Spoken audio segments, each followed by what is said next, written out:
நான் சில மேடைகள்ல சொல்லியிருக்கேன் அப்பாவை பத்தி. சந்திரசேகரன் பேரு, ஈரோட்ல ஒயிட் மாஸ்டர் அவரை. லோக்கல் ஃபண்ட் ஆடிட்டரா இருந்தார். ஒரு ரூபாய் கூட லஞ்சம் வாங்காத ஒரு மனிதர் என் தந்தை என்று சொல்வதில் எனக்கு மிகப்பெரிய இருமாப்பு எப்பொழுதும் என் மனதிற்குள் ஒளிந்து கிடக்கிறது. நானும் எங்க அண்ணனும் ஆபீஸ் போவோம், அப்பா பார்க்க டீ எடுத்துட்டு வந்து கொடுப்பாங்க. அந்த டீக்குரிய காசை எங்க அப்பா எடுத்து வச்சதுக்கு அப்புறம் தான் எங்களை டீயே குடிக்க சொல்லுவாரு. அந்த அளவுக்கு நெருமையா வளர்ந்ததுனால மட்டும்தான் இன்னைக்கு நான் நல்லா இருக்கேன். இங்க இருக்கிற எல்லா இளைஞர்களுக்கும் சொல்றேன், இங்க இருக்கிற அத்தனை இளைஞர்களுக்கு சொல்றேன், எந்த இளைஞன் தாயையும் தந்தையையும் மதிக்கிறானோ அந்த இளைஞன் இந்த இயற்கையால் ஆசீர்வதிக்கப்பட்டவன். நிச்சயம் அவர்கள் வாழ்க்கையில் முன்னேறுவார்கள், சந்தேகமே கிடையாது. கூட்டிட்டு போய் காமிப்பாரு எங்க அப்பா, டே ஒருத்த குடிச்சிட்டு கீழே விழுந்திருக்கான, எனக்கு இவங்க படிக்கிறப்ப உடனே எனக்கு முத்துக்குமார் எழுதுனது படிக்கிறாரா, அவங்க அப்பாவை பத்தி சொல்றாரா, பழைய கடலா இருக்கலாம், எழுத்துக்கள் பழசா இருக்கலாம், ஒவ்வொரு முறை படிக்கிறப்ப அது எனக்குள்ள புதிய புதிய அலைகளை உருவாக்குகிறது. நான் உடனே என் வாழ்க்கைக்குள்ள போறேன், என் தந்தையை அதில் நினைச்சு பாக்குறேன், அவர் காமிச்ச விஷயங்கள்லாம் யோசிச்சு பாக்குறேன். சைக்கிள், ஒரே ஒரு பழைய சைக்கிள், அந்த சைக்கிள்ல பின்னாடி கேரியர்ல என்னையும் எங்க அண்ணனையும் உட்கார வச்சுட்டு கூட்டிட்டு போவாரு.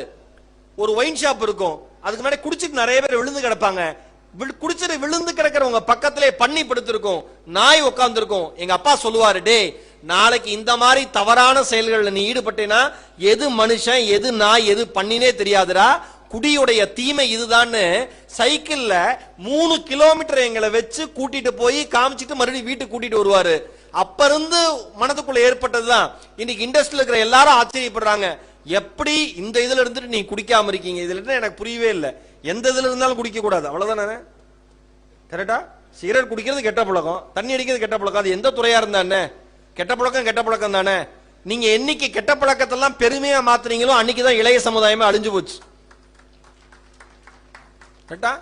அதான் அவர் சொன்னாரே, குழம்பி எழுத்தாளர் சொன்ன மாதிரி, என் தந்தை எப்படி வாழ வேண்டும் என்று வாழ்ந்து காண்பித்தான், அவனை பார்த்து நான் கற்றுக்கொண்டேன்னாரு. பெற்றோர்கள் அதை தான் பண்ணணும், பெற்றோர்கள் அதை தான் பண்ணணும். இந்த நாமுத்துக்குமாருடைய அந்த வேடிக்கை பார்ப்போம். தயவு செஞ்சு நான் சொல்றேன், தயவு செஞ்சு வாங்கி படிங்க, எல்லாரும் தயவு செய்து வாங்கி படிங்க. அதுல இன்னொன்னு எழுதுறார், பசி என்னும் பெருந்தி அப்படின்னு ஒரு தலைப்புல ஒரு விஷயத்தை எழுதுறார்.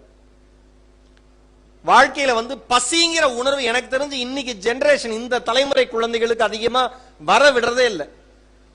நீங்க இன்னைக்கு இருக்கிற பெற்றோர்கள் ஒத்துக்கிறீங்களா? இன்னைக்கு இருக்கிற பெற்றோர்கள் பசிங்கிற உணர்வு நம்ம குழந்தைகளுக்கு வந்திருக்கா? பசியுடைய வலி தெரியுமா? பசியுடைய அருமை தெரியுமா?